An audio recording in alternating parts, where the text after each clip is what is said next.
જૂનાગઢના એ પહાડો જે પોતાની અંદર હજારો વર્ષોનો ઇતિહાસ અને કેટલાય રહસ્યો છુપાવીને બેઠા છે. ગિરનારની ગહન ખીણોમાં એક એવો રસ્તો જાય છે જ્યાં દરેક ડગલે કુદરત પોતાનું રૂપ બદલે છે. ઊંચા પહાડો, ગાઢ જંગલો અને રસ્તામાં મળતા વહેતા ઝરણા. આ રસ્તો તમને ક્યાં લઈ જશે એની કલ્પના પણ કરવી મુશ્કેલ છે. ગિરનારના હૃદયમાં છુપાયેલું આ એ સ્થાન છે જ્યાં પહોંચતા જ તમારી નજર સામે એક દિવ્ય શક્તિ પ્રગટ થાય છે, જેને લોકો વર્ષોથી શોધી રહ્યા છે. એ ચમત્કાર, એ રહસ્ય અને એ શ્રદ્ધા એટલે જટાશંકર મહાદેવ.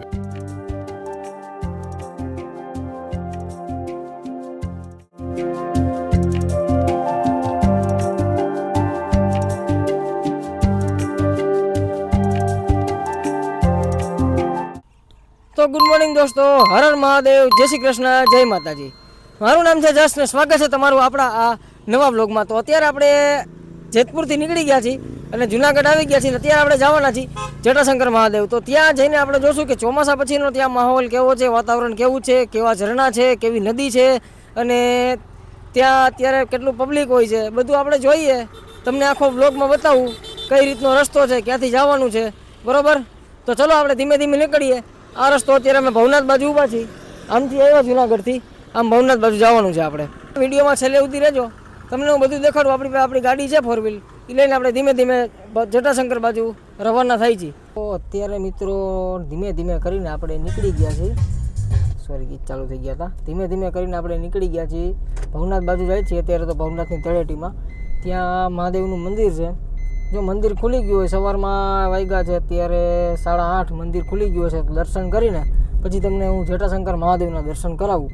ચોમાસા પછીનો માહોલ થોડોક લીલોતરી તો છે, આમ જોઈ લો તમે, બધી બાજુ મસ્ત લીલોતરી ઉગી ગઈ છે અને એકદમ લીલુંછમ વાતાવરણ છે. પ્રકૃતિનો ખોળો એમાં આપણે આવી ગયા છીએ ત્યારે ગરવાગઢ ગિરનારના ભવનાથની તળેટી બાજુ.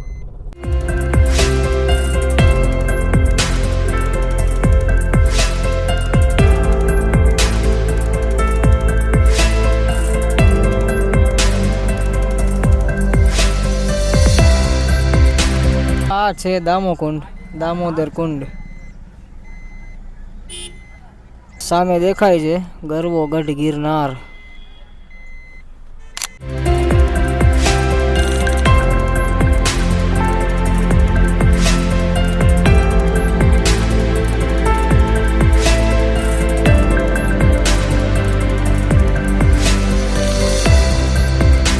મિત્રો ફાઇનલી આપણે પહોંચી ગયા છીએ અત્યારે ભવનાથની તળેટીમાં. ગાડી પાર્ક કરી દીધી છે અને પહોંચી ગયા છીએ મહાદેવના મંદિર પાસે. તો પહેલાં આપણે આ મહાદેવના મંદિરમાં દર્શન કરશું અને પછી જઈશું આપણે જટાશંકર બાજુ. તો તમને બતાવું, પહેલાં આપણે દર્શન કરી લઈએ અહીંયા, પછી જટાશંકરવાળા રસ્તે જઈએ આપણે.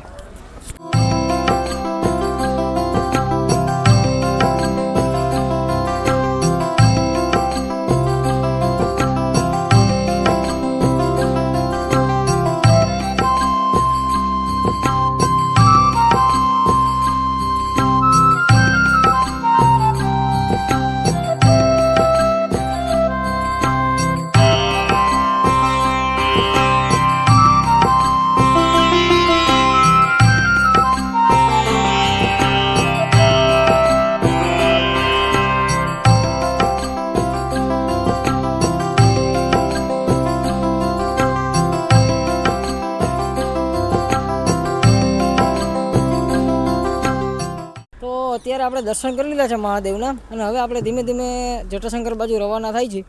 તો જોજો તમે બધું, તમને વિડીયોમાં મજા આવશે. ચલો મારી સાથે તમને જટાશંકરની શેર કરાવું.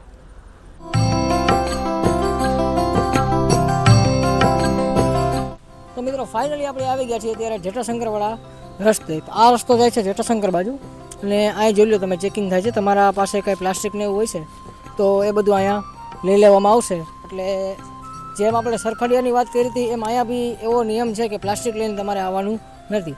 તો આપણે ધીમે ધીમે હવે રસ્તે હાલતા થઈને તમને હું આગળ બધું બતાવું કે કઈ રીતનું શું છે. ઓકે, મળીએ આપણે આગળ.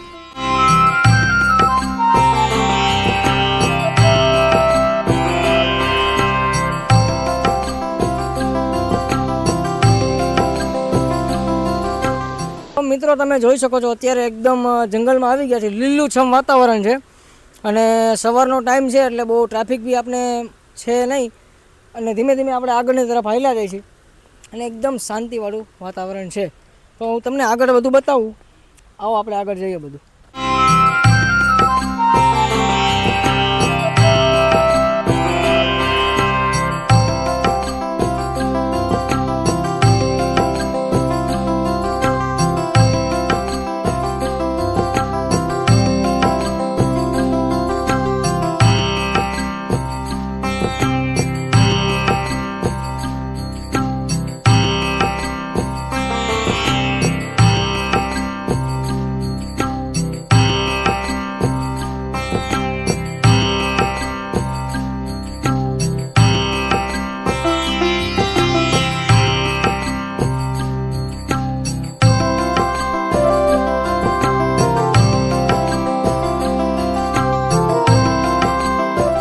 મિત્રો અહીંયા બોર્ડ મારેલું છે જટાશંકર તરફ જવાનો રસ્તો.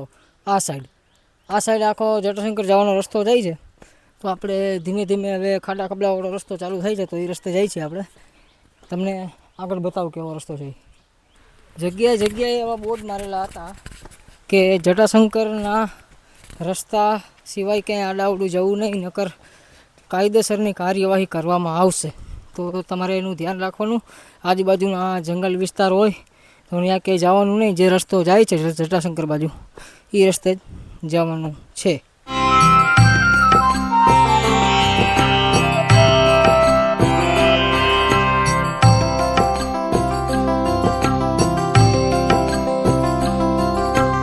તો છે અને મંદિર દેખાય છે થોડું ઘણું, જો આ સામે છે, તમને બતાવું અહીંયા.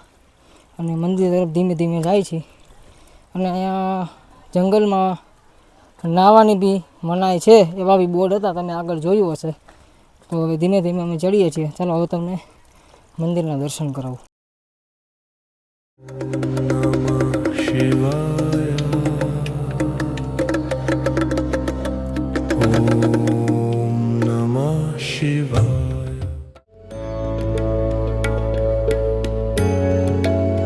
તો મિત્રો ફાઇનલી અત્યારે આપણે પહોંચી ગયા છીએ જટાશંકર મહાદેવના મંદિરે અને મંદિરના દર્શન તમને બધાને હું કરાવું છું. તો પહેલાં દર્શન કરી લો, પછી આપણે મંદિર વિશેની જાણકારી અને એ બધું મંદિરનો ઇતિહાસ ને બધી આપણે મહાદેવની વાતો થોડી ઘણી આપણે જાણકારી એની મેળવીએ.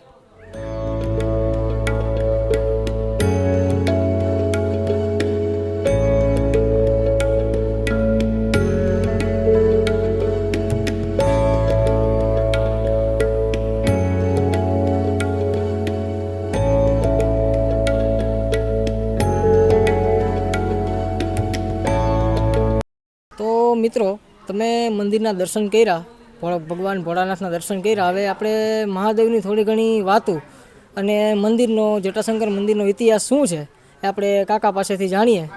ઓકે, તો જણાવો આપને કે મંદિરનો ઇતિહાસ શું છે અને મહાદેવની થોડી ઘણી વાતો આપણા દર્શકોને જણાવો તમે. શ્રી જટાશંકર મહાદેવની જય. હર મહાદેવ. આ આદિ અનાદિકાળથી ગિરનારમાં બિરાજતા શ્રી જટાશંકર મહાદેવ, એમનું બીજું નામ છે શ્રી ગંગેશ્વર મહાદેવ. સ્વયંભૂ શિવલિંગ છે.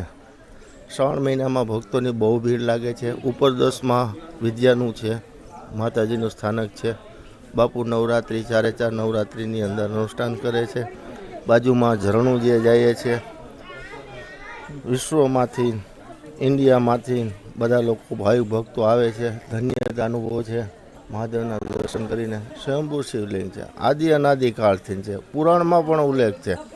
બીજું નામ ગંગેશ્વર મહાદેવ છે. શ્રાવણ મહિનાની અંદર એના ટાઈમ ઉપર મા ગંગાજીનું પ્રાગટ્ય થાય છે. શિવલિંગ પાસેથી ગંગાજી વહે છે.